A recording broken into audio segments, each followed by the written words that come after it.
अस्सलाम वालेकुम। मैं मोहम्मद नासिर रहमान एडवोकेट एक दफ़ा फिर आपकी खिदमत में हाज़िर हूँ। आज जिस इशू को हम डिस्कस करेंगे वो है टैक्स रिटर्न फ़ाइल करना।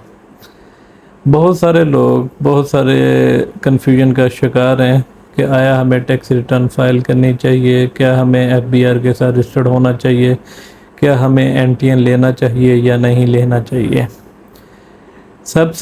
इस डिस्कशन के ज़रिए ये कन्फ्यूजन मैं दूर करने की कोशिश करूँगा। सबसे पहले हमें ये देखना चाहिए कि टैक्स रिटर्न फ़ाइल किन लोगों को करनी चाहिए। सबसे पहले इंडिविजुअल जो सैलरी पर्सन है, जिनकी इनकम 6 लाख या 6 लाख से ज़्यादा, उन्हें टैक्स रिटर्न हर साल फ़ाइल करनी चाहिए। फिर इसके बाद आ जाते हैं बिजनेसेस। जितने भी बिजनेसमैन आया, वो दुकानदार हैं, मेडिकल स्टोर है, ग्रॉसरी स्टोर है, या कोई फैक्ट्री ओनर है, कोई मैन्युफैक्चरिंग कर रहा है, उन सबको टैक्स रिटर्न फ़ाइल करनी चाहिए। या जिनकी प्रॉफिट इनकम 4 लाख या 4 लाख से ज़्यादा है, उन सबको इनकम टैक्स रिटर्न फ़ाइल करनी चाहिए। फिर तीसरी एक कैटेगरी आ जाती है जो ना सैलरी पर्सन होते हैं, ना बिज़नेस करते हैं, उनकी अपनी प्रॉपर्टीज़ होती हैं, वो उस पर रेंटल इनकम ले रहे होते हैं। उन लोगों को भी फाइलर या इनकम टैक्स रिटर्न फ़ाइल करनी चाहिए। सबसे पहले मैं ये डिस्कस करूँगा टैक्स रिटर्न फ़ाइल करने के फ़वाइद क्या हैं। टैक्स रिटर्न फ़ाइल करना या फाइलर होने के स्टेटस जो है वो हासिल करने के बाद आपको दर्ज झेल फ़वाइद हासिल हैं। आप प्रॉपर्टी अगर ख़रीदते हैं उसके ऊपर भी आपको 50% ऑफ मिल जाता है। अगर लेट्स सपोज नॉन फाइलर के ऊपर 20% टैक्स है तो फाइलर के ऊपर वो 10% है। इसी तरह गेन टैक्स की बात है, प्रॉपर्टी आप बेच रहे होते हैं तो नॉन फाइलर के ऊपर 6% टैक्स है और फाइलर के ऊपर 3% टैक्स है, यानी कि 50% आपको टैक्स एवेजन ऑटोमेटिकली मिल जाती है। फिर इसके बाद इनका ये प्रॉपर्टीज़ के अंदर ये एडजस्टेबल टैक्स होते हैं। ये आप अपनी जब टैक्स रिटर्न फाइल कर रहे होते हैं तो आपका अगर टैक्स बन रहा है तो उसमें भी एडजस्ट कर सकते हैं आप, क्योंकि ऑलरेडी टैक्स पेड होता है टैक्स ईयर का। अगर आपकी इनकम उतनी नहीं है, एडजस्ट नहीं हो रही, तो आप इसमें रिफ़ंड भी ले सकते हैं। ये रिफंडेबल टैक्सेस भी हैं। इसी तरह मोबाइल टॉपअप्स हैं। मोबाइल टॉपअप्स पे भी जो हमारा टैक्स कट रहा था वो भी एडजस्टेबल है, वो भी हम क्लेम कर सकते हैं ये अपनी इनकम टैक्स रिटर्न के ऊपर। इसी तरह गाड़ी का है, गाड़ी के ऊपर जो हम इनकम टैक्स पे कर रहे होते हैं, अगर नॉन फाइलर के ऊपर 2 लाख इनकम टैक्स है तो फाइलर के ऊपर वो 50,000 रह जाता है, वो भी क्लेमेबल है, वो भी हम क्लेम कर सकते हैं। यानी आया जितने भी टैक्सेस हैं, नॉन फाइलर का जो रेट है वो उससे वो 50% कम है। इसी तरह हम आ जाते हैं लोगों के प्रॉफिट जो हैं, अकाउंट्स होते हैं बैंक्स के अंदर, नेशनल सेविंग्स के अंदर होते हैं, मुदारबाज कहते हैं उसको या प्रॉफिट अकाउंट कहते हैं। जो फाइलर हैं उनका 50% है, जो नॉन फाइलर है उनका 30% टैक्स कटता है। यानी कि अगर 100 रुपये के पीछे अगर नॉन फाइलर हो 30 रुपये आपका टैक्स कट जाएगा, अगर आप फाइलर हैं तो 15% कटेगा।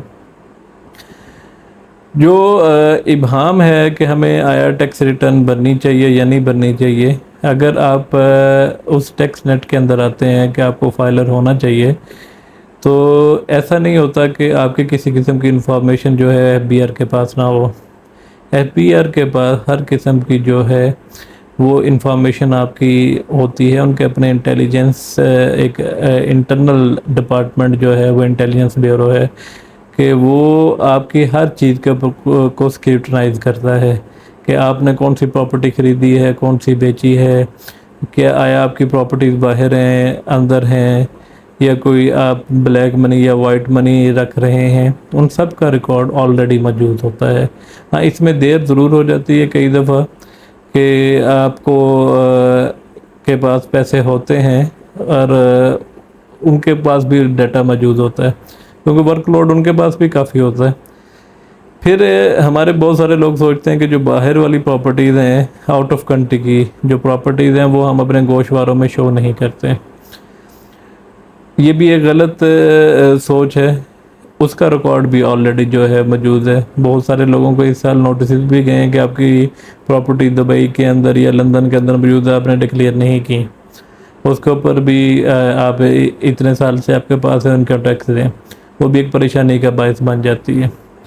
फिर हमारे बहुत सारे लोग जो हैं वो क्या करते हैं कि कोई प्रॉपर्टी बेच रहे हैं, ले रहे हैं, तो वो एनटीएन बना लेते हैं, उस साल वो फाइलर हो जाते हैं, उसके बाद वो फाइलर अपनी रिटर्न नहीं फाइल नहीं करते। ये भी एक गलत सोच है। जब आप एक दफ़ा फाइलर हो गए हैं, आपको अपनी टैक्स रिटर्न भरनी चाहिए। आया आप उस टैक्स नेट में आते हैं या नहीं आते, आपकी इनकम टैक्सेबल बनती है या नहीं बनती। क्योंकि अगर आप अपनी उसके बाद फाइलर होने के बाद वन टाइम स्टेटस के बाद अगर आप अपनी टैक्स रिटर्न नहीं भरते तो उसके ऊपर जुर्माना हो जाता है आपको, यानी कि पर ईयर के हिसाब से। इंडिविजुअल के लिए अलग जुर्माना है, कंपनीज के लिए या एओपीज जो हैं उनके लिए अलग जुर्माने की स्लैब उन्होंने रखी हुई है। फिर सबसे बड़ी कन्फ्यूजन आ जाती है, हमारे लोग क्या करते हैं, नॉन कॉम्पिटेंट आदमी को अपनी टैक्स रिटर्न फाइल करने के लिए दे देते हैं। यानी कि आजकल बहुत सारे इश्तिहार लगे तो रिक्शाज के पीछे भी लिखा होता है कि 1000 रुपये में अपनी सैलरी रिटर्न भरवाएं, 1000 रुपये में, 3000 रुपये में, 5000 रुपये में अपनी बिजनेस रिटर्न भरवाएं। वो क्या करते हैं, आपकी एक सुपरफिशियल सी एक रिटर्न भर देते हैं जो आपके फ़ायदे की बजाय उल्टा नुकसान हो जाती है। क्योंकि आपकी ऑल डाटा मौजूद जो है वो उनके पास होता है, बीआर के पास, और वो आपके जो है वो वाइफ के साथ मेल नहीं खा रहा होता। मेल ना खाने की वजह से आपको नोटिस आते हैं, आप फिर परेशानियों का शिकार हो जाते हैं। क्योंकि ये टैक्स रिटर्न फाइल करना एक सेंसिटिव इशू है और सेंसिटिव मैटर है, इसको बड़े देखभाल से रिटर्न फाइल करनी चाहिए। हमेशा जब भी आप किसी को हायर करें अपनी टैक्स रिटर्न फाइल करने के लिए, तो एक कॉम्पिटेंट आदमी जिसका अकाउंट्स का बैकग्राउंड हो, टैक्स लॉयर हो, चार्टर्ड अकाउंटेंट हो, या जो भी चार्टर्ड अकाउंटेंट फर्म है या लॉ टैक्स फर्म्स हैं, उनको फाइल करने के लिए दें। उम्मीद है कि मैं आपकी बहुत सारी कन्फ्यूजन दूर करने के अंदर मददगार साबित हुआ होऊंगा। Thank you. अल्लाह हाफिज़।